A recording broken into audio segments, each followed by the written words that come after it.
Olympic day run కార్యక్రమాన్ని విజయవంతం చేయండి అని డాక్టర్ శంకర్ శర్మ అన్నారు. ఈ నెల 22న ఒలింపిక్ డే సందర్భంగా కర్నూలులో జిల్లా ఒలింపిక్ అసోసియేషన్ ఆధ్వర్యంలో కలెక్టర్ కార్యాలయం నుంచి కొండారెడ్డి బుర్జు వరకు రన్ కార్యక్రమాన్ని నిర్వహిస్తున్నారు. ఒలింపిక్ డే సందర్భంగా హాకీ, జూడో పోటీలు నిర్వహించారు. అవుట్డోర్ స్టేడియంలో నిర్వహించిన ఈ పోటీలను డాక్టర్ శంకర్ శర్మ ముఖ్య అతిథిగా పాల్గొని ప్రారంభించారు. ఈ సందర్భంగా డాక్టర్ శంకర్ శర్మ మాట్లాడారు.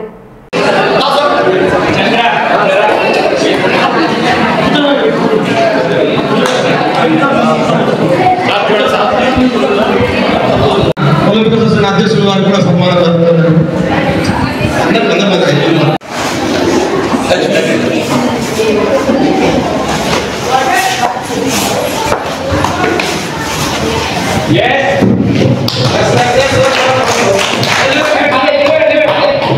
Claps, claps.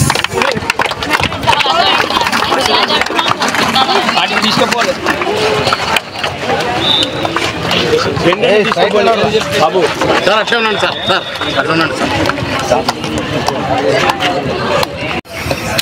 చేయండి సార్ అట్లా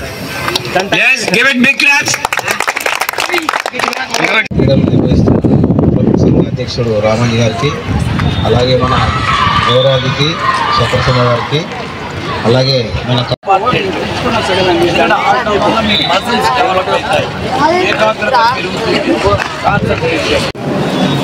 ప్రెసిడెంట్ మన చంద్రశేఖర్ రెడ్డి గారు, Olympic association president Ramanjaneyulu sir, తర్వాత మన hockey association secretary Sudheer sir, ఏ రోజు మీరు ముందు జరిగే ఈ గేమ్స్లో రాణించి ఆ రోజు ముందు రోజు కొండారెడ్డి గుర్తు దగ్గర మెడల్స్ అనేవి ఇస్తారు.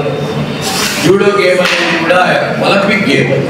సో ఏదైతే ఒలింపిక్ గేమ్ ఉందో వాటిని ముందు ప్రోత్సహిస్తున్నారు. ఎందుకంటే ఒలింపిక్స్లో మన మెడల్ ట్యాలీ పెంచాలి తప్పక. మన ఊరి నుంచి, మన ఆంధ్రప్రదేశ్ నుంచి, మన వైపు నుంచి కూడా అక్కడ రిప్రజెంటేషన్ ఉంది అంటే ఆటోమేటిక్గా అందరికి తెలిసిపోతుంది. అరే కర్నూలు అనే ఒక ఊళ్ళో ఆంధ్రప్రదేశ్లో ఇంత స్పోర్ట్స్ యాక్టివిటీ, క్రీడా యాక్టివిటీ జరుగుతున్నది. దీనికి ఎవరెవరు ముందుకు వచ్చి సహాయం చేస్తున్నారు, ఎవరు దీని వెనక మూవింగ్ ఫోర్స్ ఎవరు, రామాంజనేయులు గారు, ఇట్లా ఎంతమందో చాలా కష్టపడి దీన్ని డెవలప్ చేస్తున్నారు. ఇక్కడ కోఆర్డినేషన్, కోఆపరేషన్, కొలాబరేషన్, సింక్రోని ఇలాంటివన్నీ అంటే ఒక రకమైన అండర్స్టాండింగ్, మ్యూచువల్ అండర్స్టాండింగ్ అనేది చాలా ఇంపార్టెంట్.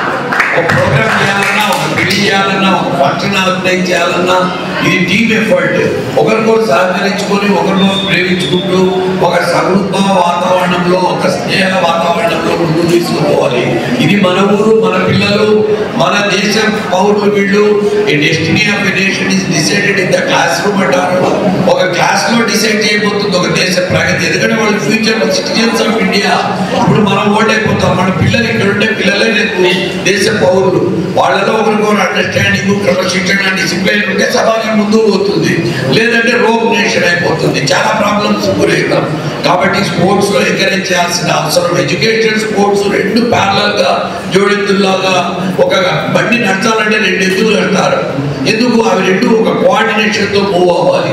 ఆ రకంగా స్పోర్ట్స్, ఎడ్యుకేషన్ ఒకేసారి ప్యారలల్ గా రన్ కావాలి. స్పోర్ట్స్ వల్ల చాలా యూజెస్ ఉన్నాయి. మెయిన్ గా mental agility, physical body improve అవుతుంది, ఏకాగ్రత ఇంప్రూవ్ అవుతుంది, అటెన్షన్ స్పాన్ అనేది తగ్గిపోతుంది, అటెన్షన్ స్పాన్ ఇంప్రూవ్ అవుతుంది. కాబట్టి స్పోర్ట్స్ లో పార్టిసిపేట్ చేసి ఈ జూడో గేమ్ లో మరింత రాణించాలని